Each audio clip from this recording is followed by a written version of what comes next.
Hi, everyone. Welcome back to the Seeing Better podcast. I'm so excited for today's episode. I actually started recording this podcast yesterday, but I decided to scrap what I was saying because I wasn't quite in the right mindset.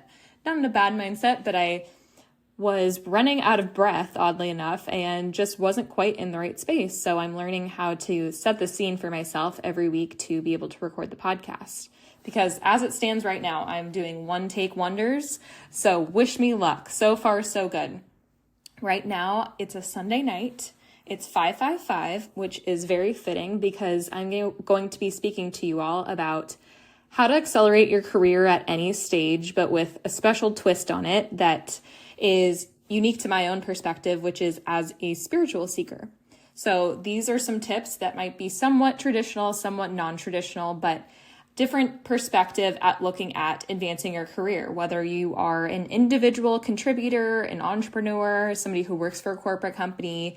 These are some tips that will help your capital S self, not your minor s self, come to life wherever you are.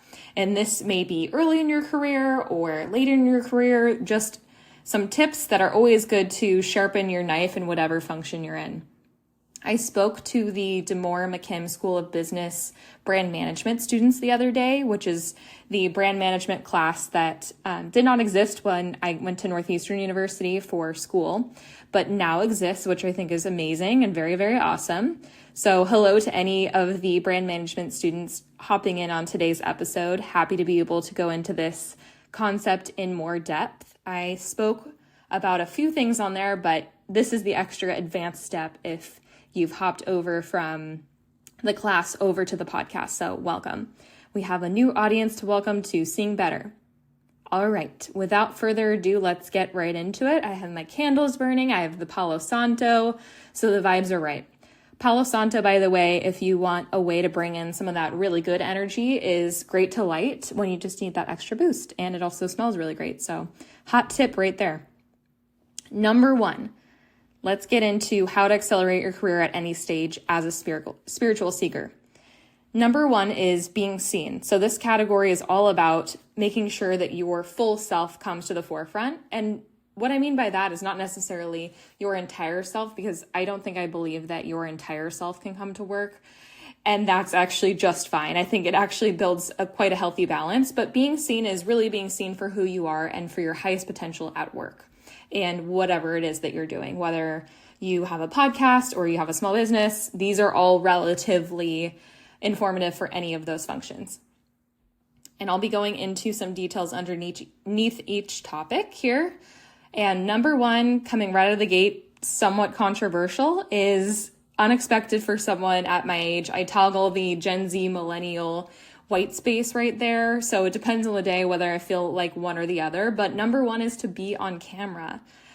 I know not a lot of people want to be on camera. And I've been there too. There's been days where I just don't feel like being on camera. I don't feel like putting myself out there. And quite honestly, when I work from home, I don't always have as much energy as I do when I'm working in the office because I am more extroverted. But this applies for everybody. When you're on camera, that gives a signal to your audience that you, A, respect them enough to be on camera, that you want to engage, and that you're all in. When we're off camera, God knows what we're doing. We're texting, we are writing notes, we're doing other things, responding to emails, and that allows for that person on the other end to really know that you're in it with them. I think it's such an underrated tactic to use. So if you are somebody earlier in their career and you see that there are some of your leadership team on the camera, I would recommend you do the same. It's something that is great to not be told to do, but simply just to do out of pure respect. So I think that's pretty cool. Number two, somewhat controversial as well. And I'm not going to be talking about the return to office policies and my take on it today, at least, but this is going into the office. So if you have an office, and if you're required to go in the office, I would recommend that you do so simply because it shows, again, that respect. And it shows that you're in it. Do you have to go in every day if you're not required to? No, that might not be best for you. But I do think that there is something to going into the office and networking with other people, or just simply being around others that are like-minded and getting to know your coworkers. I've found that in a virtual environment, it is easier to have transactional relationships, but what will really build your career, or at least in my experience, is having relationships that are even stronger than just that are just more than a individual and their manager or a peer-to-peer relationship. It goes so much deeper when you're able to interact with people in person, see their personality, see when they are doing well, or maybe when they're not doing so well, and being able to support them on their journey as well. WSJ just reported a very interesting article, which I recommend that you take a look at. I can link it in the show notes. But they are estimating that there is an uptick of about 35% more people that are remote that tend to be laid off more than people who are hybrid or in the office. So just an interesting tidbit from 2023 reports that I thought I would share. Again, not a notion on whether being in the office or not in the office is right, but I would say if you have an opportunity to be social and be in person with your colleagues, or even being on camera if you're fully remote, I would highly recommend that you do that. It's going to make you stand out. And after all, people hire other people. So make sure that you are making relationships beyond just those transactional ones. C, or 3, is be social, and this comes in the same category. So whenever there are opportunities for you to be social and get to know other people within your office, I would say take up on it. As much as it's healthy for you, of course, and speaking to the introverts out there, because I know there are a lot of them, I would say do this at the capacity that you're comfortable with, and that means likely going beyond your comfort zone. So perhaps you don't need to stay for 3 hours at a office happy hour after work, but maybe you can stay for a good 30 minutes or an hour, maybe just one drink, and be able to connect with your coworkers in a different way. I found that I have made assumptions about other people without really getting to know them. And once I get to know them, I can understand the way that they work more. And therefore, my performance and my interactions with them are more positive because of it. Again, speaking from an extrovert standpoint, so I definitely understand that this is not as easy for everybody, but you can tell the people who do not care about other people in the workplace. They just put their head down and work. And that is not always going to be the way that you're going to be able to accelerate your career in the way that you want to. Again, people hire people, people promote people, et cetera, et cetera. And especially with the advent of AI, there are going to be roles that are automated and ultimately turn into AI-related roles. And you want to be that person that can use the technology, but can also interpret that in other ways too. So that's just an aside. I'm sure we'll talk about AI more in depth. Number 4, this might take some understanding here. So hear me out for a second. Wear clothes that make you feel awesome and look like you put some effort in it. I am not trying to say this to be super shallow or to only perceive people by the way that they look, but I do think that this communicates an unspoken rule in business, and that is that you take yourself at least somewhat seriously, or you respect yourself and you respect other people enough to put on a nice outfit, and nice might look different for different people. I love to wear ripped jeans and a nice shirt or a blazer. That might not be for everybody, but it makes me feel comfortable and makes me feel powerful in what I'm wearing. So I would highly recommend that whatever this looks like for you, you put in a little bit of effort, maybe a little bit more effort than just putting on sweatpants and your hair in a bun. It really does reflect, and it shows in your own work as well. That dress to impress mentality is still alive and well. One quick aside here is ironing. Ironing is a lost art, or steaming, whatever it is you prefer. But ironing your clothes, again, just shows some respect to the items that you have in your closet, and also makes you feel especially put together. That's just a fun tip that I'd love to include there. I actually kind of get excited when I iron on the weekends. Number 5 in the being seen category is kind of cheesy, but I think it's always important, and that is that you don't want to forget a smile. A smile is so important and goes such a long way, especially in environments that tend to be tough, hypercritical, or even negative. And if you're able to disarm the situation with a smile, who knows what the outcome of that could be like? And also, who knows what kind of day that other person is having that you may be perceiving as being snippy or short, or not as nice as they usually are, I really do find that wearing a smile throughout the office or throughout your calls throughout the day is an amazing tactic to receive more positive energy coming your way. It's that mode of reciprocity that we're looking for here. If you are a nice, kind, positive person, you'll be able to receive that more from your peers, your upper management, and also even the people that are directly reporting to you on your team. So don't forget a smile. And that's basically a life tip for everything. Number 2 is the category of having a digital footprint. Now, this could go in so many different ways, and I'm going to keep it brief for now. But your digital footprint is obviously a key part of your branding online. What are people seeing when they Google your name? And to be honest, I need to get better at this as well. There was a large period of time where I was afraid to really put myself out there, which again is part of the mission of the show, which is to be seen for who you really are and hopefully be seeing better days because of it. And your digital footprint is the first entryway for any employer, friend, maybe prospective spouse, who knows, to get to know you a little bit better and get to understand who you are. Obviously, if you're looking for a new job, you want to be able to put your best foot out there. And that means if there are any old photos, and I hope that most people have done this by now, but they are taken down, and you are respectful to other people online. There's nothing worse than a troll online, which I don't know anything about, but I have heard. And that's just evil, and it will come back to you if it's something that you ever thought of doing, which I know that if you're listening to this podcast, you've never had any tendencies to do that. So number 1 under this category is how can you be unique and add something unexpected? This is pretty much rule number 1 of product marketing, which is your unique selling proposition. So whenever we're thinking of a new product concept, we think of the USP.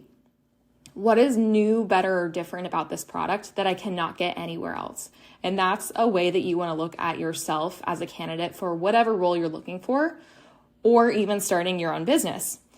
And there are different traits that you can use to explain this, but all in all, it's about learning to storytell. Storytelling is a lifelong skill that you will be happy that you know forever in any capacity of your life, whether it's going into an interview, creating a product and selling it to other people, or even going on a date and selling yourself, whatever the case may be. This will be something that will be a lifelong skill and can be improved upon time after time.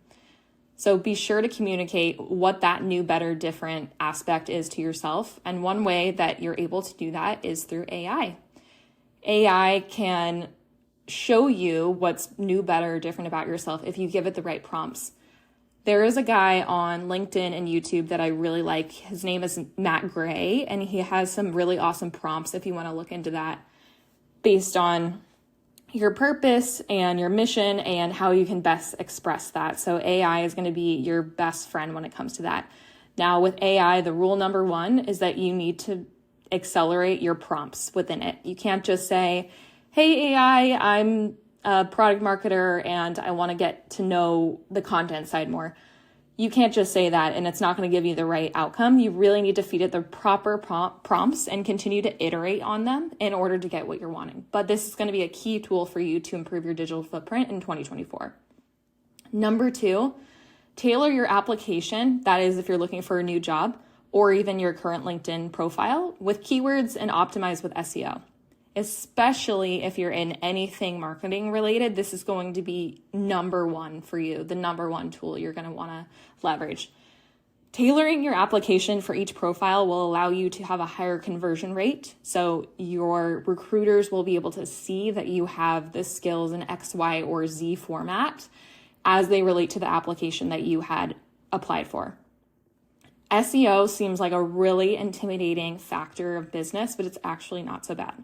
Especially with AI, there are AI profiles out there that you can actually upload your LinkedIn resume to, and they will give you exact examples of how you can optimize based on what you're looking for. So do not sleep on this. This is going to be key.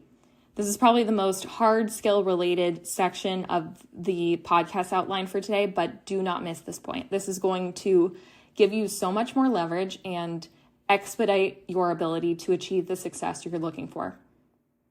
Number 3 is a big one, and this is probably the largest section within all of the sections, and that is networking. Now, there's going to be people who just heard that word and who had a shiver sent down their spine, but work with me here. There are so many different ways to network, and really what networking is a cool person, which is yourself, meeting other cool people. And you just need to find that part of yourself that feels so confident in who you are that, hey, I am really cool, or I have something interesting to say, and I don't think somebody else would think that way, and share that with other people. So like anything that sometimes is fear-inducing, accept that feeling and overcome it. Learn every time that you're doing it, that you're doing something good for yourself, and do it anyways. I found this with starting the podcast, with joining Toastmasters, with going to walking clubs where I knew no one, and jumping over that fear gives you so much confidence on the other side. It's incredible. I think that's the number one key to success if you had to take one takeaway from this episode. Well, let's get into the list. Number 1, join extracurricular groups. Now, this could be within your organization or even without it.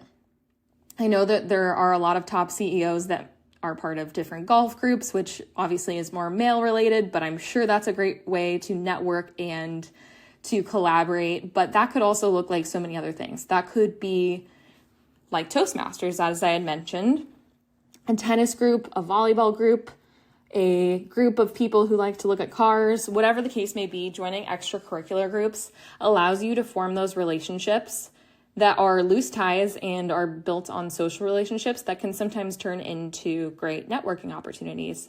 I went to a event today for tennis, and I had wanted to get back into tennis after stopping about 10 years ago after high school, and I absolutely loved it. I loved it, and I want to do more tennis in the coming months.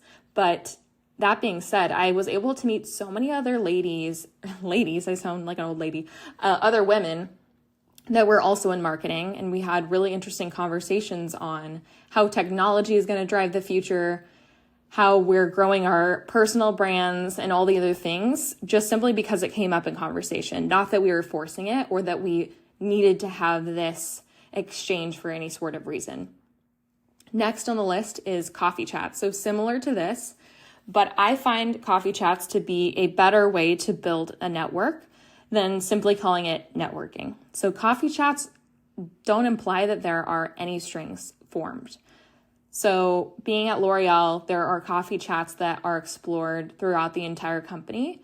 But what that really just means is you're asking somebody to get coffee, and that's pretty minimal. There are people that go with the approach of, can I pick your brain? Can I get something out of this? And I don't recommend that you go at it that way. I would recommend that you become interested in that other person. Perhaps you find something out about them that you're really curious about. Maybe they go fly fishing and you like fly fishing, or perhaps you went to the same university, or whatever the case may be. Find that loose tie and continue to follow up with them, and also offer them value where possible. I don't find this is necessary when it's more of a peer-to-peer interaction, but if it's somebody that is, farther in a career than you and you want to learn from them, I would recommend adding value as much as possible and then asking for a potential coffee chat, but also make sure that you're abiding by their time and respecting their time as well. Number 3, engage on social and lift others up. So this could be on social, but also just in person as well. But make sure that you're not only looking for that validation and those likes on social media, but also engaging and interacting with other people's content. I highly recommend that you do this because it feels good to give compliments, and also you'll receive more in turn. Number 4, gratitude is greater than complaining. Wow, do we have a complaining epidemic in this country? Work seems to be synonymous with the word complaining, and I'd like to shake things up a bit if you guys don't mind.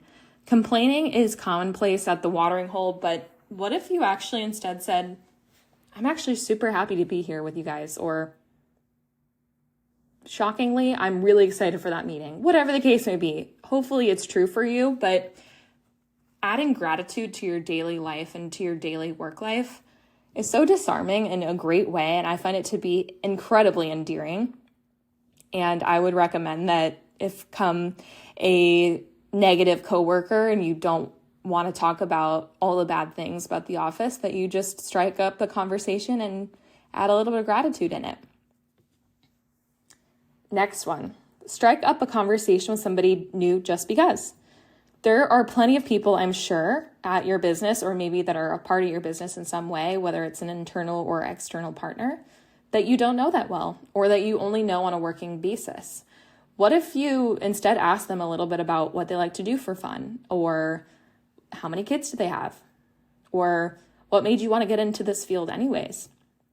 It's so unexpected and always makes people feel good. I know I do. So I'd recommend that maybe you find somebody that you don't know too much about and ask them a little bit about themselves. It doesn't matter if there are your superiors, inferiors, or peers. I find this works for pretty much anybody because we're all people and we all have to come to work, and we might as well make it a positive place. Okay, this next one is one of my favorites. Be kind to all facility staff and pseudo gatekeepers. Let's unpack this. People that work in your building or work on some sort of administrative function of your organization should be respected at all times. Full stop. There are people out there, if you can believe it, that do not do that do not respect the janitorial staff or people at the coffee shop. And I'm not just this is just in general, just general things that I've seen out in the world. And if you are one of those people, that's an area of opportunity, because we do not want to be unkind to anybody, especially not people who are working very hard and oftentimes with physical labor in a workspace. So just be kind. If that's something that you struggle with or that you've seen other people do, counteract it with a nice compliment. And pseudo gatekeepers could be the front desk staff. It could be security guards. It could be the facilities people. Whatever the case may be, always be kind to them and give them a nice smile. I know they don't get that from everybody, so it's really unexpected when they do. Next one is reach out to your connects on LinkedIn, but also the loose ties. So going back to something I said earlier today is reaching out to people on LinkedIn or wherever that may be that either went to your university, who grew up in the same hometown that you did, whatever the case may be. If you want to learn more about their career, this is one way to do it. I have quite a few early or recent grads in my LinkedIn messages, which I think is awesome, and always continue to do that. I think it's a great confidence builder if you're able to reach out to people in that way. But if they have some sort of connection to me, even if it's a loose connection, and they mention that as part of their message, I'm more likely to respond to them than if they were just a complete stranger. Or even if they asked a very unexpected question, I would probably be more interested by that too, rather than the old, I think your career is super cool, how did you get there? Because that's pretty open-ended and would take quite a bit of time for me to explain. But that's why I have this podcast as well, to go a little bit more in depth and maximize my time from it. Next one and final one in the networking category is get to know internal and external partners outside of their work persona. So ask a few unexpected questions beyond just, what do you do for work? Where do you live? The same old, shake it up a little bit. Think of a couple of questions that you can ask that are unexpected and aren't generally asked. How old are your kids? What do you like to do outside of the office? What are causes that you really care about? What keeps you up at night? If you could go anywhere in the world, where would you go? Things like that. Keeps things interesting. Number 4, so this is the next section, always be learning. Number 1, share what you've learned in your preferred medium. I've learned that creating content and sharing your voice is so much easier once you actually get the courage up to do it. So that this may take some time, but I do recommend that wherever this may live, that you find a way to share what you've learned. So perhaps you are an engineer and you listen to this engineering podcast and you want to share with your coworkers, perhaps sending the link out in your Teams channel or on a LinkedIn post, whatever the case may be. Share, because there is somebody who wants to learn. Maybe it's one person, maybe it's 100, who cares, but you've impacted somebody's life if you're able to share that knowledge with others. It's also very endearing and very interesting to see people do that because it's a lost art. Have a point of view in your function or industry, especially when you're looking for a new role or if you're interviewing. You should have a point of view on your function or your industry at all times. It makes you more interesting and shows that you've done your research, that you care about things, and that you are the right fit for that particular role. It'll weed out the things that are not for you. What is something, and this is the question, what is something that you could teach anyone if prompted? I've seen this interview question come up a few times, and that is, teach me something right there on the spot. So, for instance, maybe you know how to juggle. Maybe you could teach somebody to juggle. Maybe you know how to give a really great speech. Maybe you can do a yoga pose. Whatever the case may be, again, that adds a little bit more of that unique element and spice to your personal branding persona that will make you very memorable.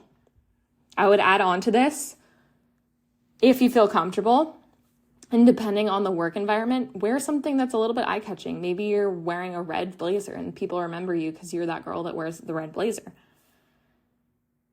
One reminder, again, instead of asking trite questions such as how are you or what do you do, instead ask what are you most excited to learn this year? Or if you were the CEO of this company, what would be your main mission? Those are high mileage questions versus open-ended questions that will tend to get a very short answer, and especially don't ask a yes or no question. Keep it high level and keep it imaginative. Now I have a few random thoughts. So this section is called Random Tips. Again, you're going to be hearing some unexpected things that you might not have expected. Number 1, arrive early. Yes, I said it. There are so many people out there that actually pride themselves on being late, and I find it to be very strange. That is not something that you want to tout as a skill of yours. It's downright and disrespectful, if I'm being quite very honest. Respect everyone's time. Everyone's time is valuable, no matter their stature, no matter how much money they make, they are all respected. So arrive early and be respectful of other people's time. And to tack on to that, there's another weird quirk that seems to have permeated throughout this culture, and that is that we find it interesting and funny that we don't know each other's names, and I don't think that's very funny. If you can, try to remember people's names, and it might not be on the first go, but at least try to remember something about them to make them feel a little bit more safe. It's not cool when you simply can't remember anybody's name. Send thank you notes. Sending a thank you note is another lost art that I find to be so special when you do receive one. And how good does it make you feel when you receive a thank you note? So good. Whenever it's usually my cousins or my family, send me a thank you note, I always smile and have the best day afterwards. So send thank you notes for people that you really care about, whether that's handwritten, obviously that would be the best of the best case, but also just send people nice messages throughout the day that you were thinking of them, or that they did a really good job in that meeting, or they improved their speaking over time. Next one, be there in the good and the bad times. Of course, we want to be in environments where generally things are good, things are positive, but there's going to be hard times too. So can you give somebody a hug that might be having a hard day? Can you take on a project for them knowing that they're very overwhelmed? Can you tell them that it's going to be okay and that this one mistake is not going to cost them everything? And can you be that strong rock for them when they really need it? Add value, add value, add value, and then ask.